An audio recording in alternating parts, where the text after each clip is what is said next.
नमस्ते मित्रमैत्रिणींनो, जयश्रीज garden मराठीमध्ये तुम्हा सर्वांचं खूप स्वागत. आणि आज मी तुम्हाला हे माझ्याकडे असलेलं गुलाबाचं रोप दाखवत आहे.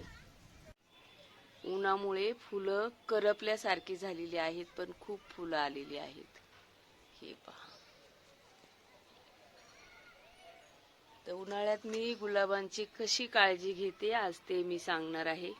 आमच्याकडे बोरचंच पाणी असतं, त्यामुळे हे झाडांच्या पानांवरती खूप डाग पडतात असे.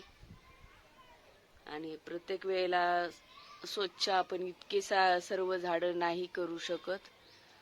तर त्यामुळे मी फक्त आता तुम्हाला हे सांगणार आहे की उन्हाळ्याच्या दिवसात गुलाबांची मी कशी काळजी घेते.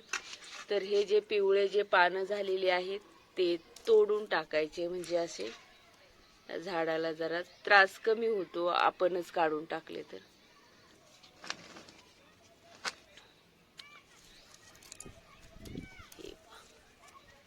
मी कटर आणलेलं नाहीये, पण मी उद्या वगैरे कटर आणून पुन्हा हे व्यवस्थित करून घेईन. तर गुलाबांना उन्हाळ्याच्या दिवसात ऊन पण हवंच असतं, अगदीच ऊन नको असं पण नसतं. हे असे खराब झालेले पानं पहिले तोडून टाकायचे आहेत आणि पिवळे डाग पडलेले, रोग पडलेले असे पानं जे असतात ते काढून टाकायचे. तर मी आता तुम्हाला सांगून देते की याच्यामध्ये मी पहा हे भाजीची जी देठे असतात ती टाकलेली आहेत. तर मी उन्हाळ्याच्या दिवसात असंच करते, कारण मातीची पण जी वाळते माती ती पण वाळत नाही, पाण्याचं बाष्पीभवन होत नाही आणि त्यामुळे हे झाड सुद्धा चांगलं राहतं आणि याचं शेवटी खतच होतं. त्यामुळे मी नेहमी असंच करते उन्हाळ्याच्या दिवसामध्ये. आणि माझ्या सर्व कुंडींमध्ये तुम्हाला असं मी टाकून ठेवलेलं दिसत असेलच. हे पहा, प्रत्येक कुंडीमध्ये मला जसं वाटतं की आता ह्या कुंड्यांमध्ये हे टाकावं, तेव्हा मी सर्वच कुंड्यांमध्ये असं करून ठेवते.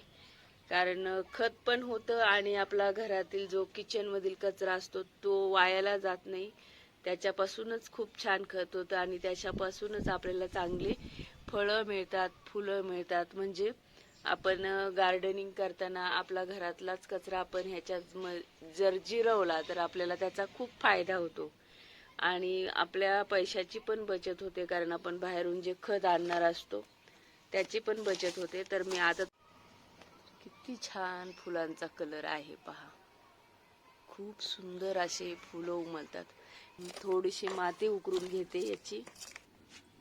इथे थोडासा खड्डा केलेला आहे मी.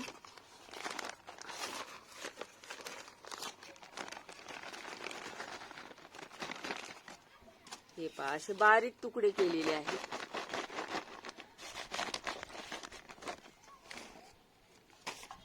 बारीक तुकडे केल्यामुळे काय होतं, या आतमध्ये असं पटकन जाऊन मातीमध्ये मिसळून जातं.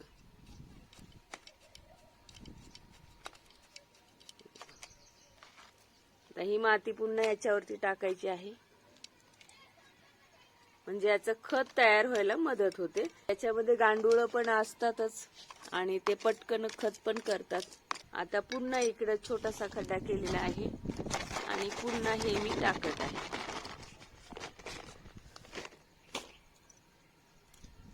माती इकडे घेते मी सारून अशी. आता हे थोड्या दिवसांनी हे खाली बसतं पुन्हा. हे कुजलेले शेणखत आहे आणि मी त्याच्यावरती आता हे थोडंसं टाकून देणार आहे. आता हे जे मी काढलेलं आहे हे पुन्हा याच्यावर टाकून देते, म्हणजे काय होईल, आता हे पाण्याचं पण आपलं बाष्पीभवन होणार नाही आणि कुंडी कोरडी पडणार नाहीये मेन म्हणजे, आणि आपल्याला पाणी पण कमीच लागणार आहे. ही झाली माझी अशी पद्धत आहे. गुलाबांची पण अशीच काळजी घेते आणि सर्वच झाडांना मी अशाच प्रकारे करत असते. तर ह्याला फुलं पहा, म्हणजे तुमच्या लक्षात येईल उन्हाळ्याच्या दिवसात किती फुलं आलेली आहेत. आणि अशा पद्धतीने तुम्ही जर काळजी घेतली तर तुमचे सुद्धा गुलाब खूप छान होतील. तर याच्यामध्ये आता मी थोडंसं पाणी टाकणार आहे. तर ह्या मडक्यात थंड पाणी आहे आणि ह्या गुलाबाला मी आता हे पाणी देणार आहे. मी पक्ष्यांसाठी रोज पाणी ठेवत असते या मडक्यामध्ये. तर आता हे पाणी यायला देते. अशीच पद्धत मी सर्वच झाडांच्या बाबतीत करत असते. त्यामुळे माझे हे झाडं एकदम व्यवस्थित आहेत आणि काहीही त्यांना अपाय होत नाही किंवा रोगराई पण होत नाहीये. फक्त उन्हामुळे थोडंसं झाडांना आता असं करपल्यासारखं वगैरे होतात. पण आता थोडंसं तर उन्हाचा त्रास होणारच आहे झाडांना. तर अंधार पडलेला आहे आणि हे पहा, गुलाब पहा किती आलेली आहेत.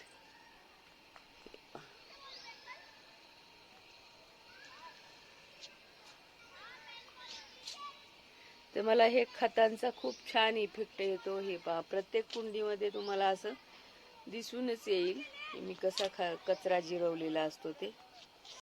तर हे रात्रीच्या वेळेला फुलं उमलतात आणि सुंदर सुगंध आहे याचा. मी नर्सरीतून याचं रोप आणलं होतं. नंतर मी याच्यामध्ये लावलेलं आहे. त्याच्यामध्येच हे पण आहे, बोगनवेलियाचं रोप आहे.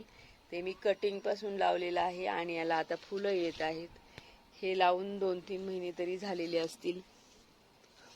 ह्याला सुगंध आहे. याचं नावच मला माहीत नाहीये पण काय आहे ते.